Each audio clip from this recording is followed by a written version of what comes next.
সচল হয়েছে বেনাপোল স্থল বন্দরের আমদানি রপ্তানি কার্যক্রম।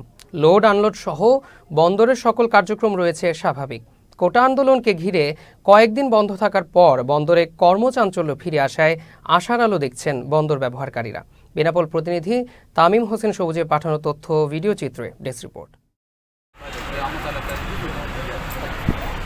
দেশের সর্ববৃহৎ স্থলবন্দর বেনাপোল স্থলবন্দর।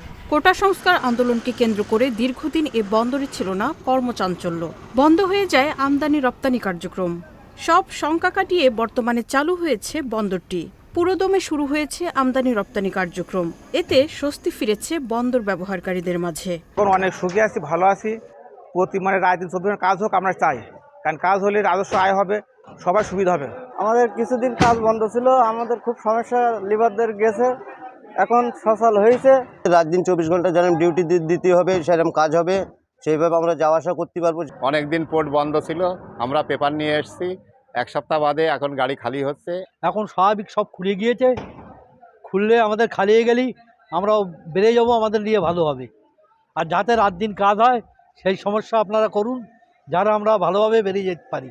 গেল কয়েকদিন বন্দরের কার্যক্রম বন্ধ থাকায় আর্থিক ক্ষতির পাশাপাশি দেশের রাজস্ব ক্ষতি হয়েছে বলে জানিয়েছেন ব্যবসায়ীরা। ক্ষতি পুষতে 24 ঘন্টা কাজ করার কথা জানান তারা।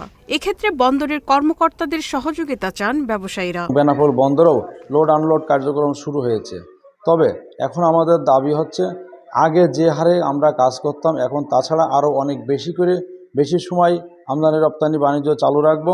মালের যানজট তৈরি হয়েছে আমাদের ইন্ডিয়ান সাইটে, যেগুলো এক্সপোর্টার মাধ্যমে আমরা জেনেছি। এই গাড়িগুলো দ্রুত ঢুকাতে এক্সপোর্ট হবে বাংলাদেশে। আমাদের কাস্টমস হাউস যদি এখানে 24 ঘন্টা কাজ করে তাহলে এই গাড়িগুলোর যানজট থাকবে না এবং বাংলাদেশে কাস্টমসের মাধ্যমে সরকারের কোষাগারে কোটি কোটি টাকা রাজস্ব বেড়ে যাবে, যার ঘাটতি যেগুলো ছিল সেগুলো সম্পূর্ণ পূরণ হবে। রাজস্ব আয় বৃদ্ধি ও ব্যবসায়ীদের কথা বিবেচনা করে বন্দরের কার্যক্রম শুরু করা হয়েছে। বন্দরের কার্যক্রমকে আরও গতিশীল করতে কাজ চলছে বলে জানিয়েছেন বন্দরের এই কর্মকর্তা। সকাল 8টা থেকেই আমদানি রপ্তানি কার্যক্রম চালু আছে এবং বন্দরের লোডিং কার্যক্রম সচল এবং স্বাভাবিক আছে এবং এই স্থানীয় যারা আছেন স্টেক হোল্ডার, ব্যবসায়ী, সিএনডি এজেন্ট এবং আমাদের এখানকার স্থানীয় প্রতিনিধি, তারা সবাই আমাদেরকে আশ্বস্ত করেছেন বন্দরের কার্যক্রম সচল এবং স্বাভাবিক থাকবে। সরকারি রাজস্ব আয় বৃদ্ধির অন্যতম মাধ্যম হল বেনাপোল স্থলবন্দর। বন্দর পরিস্থিতি স্বাভাবিক থাকলে ক্ষতি পুষিয়ে ঘুরে দাঁড়াতে পারবেন বলে আশা বন্দর ব্যবহারকারীদের। Marufa Kamal, channel S news desk.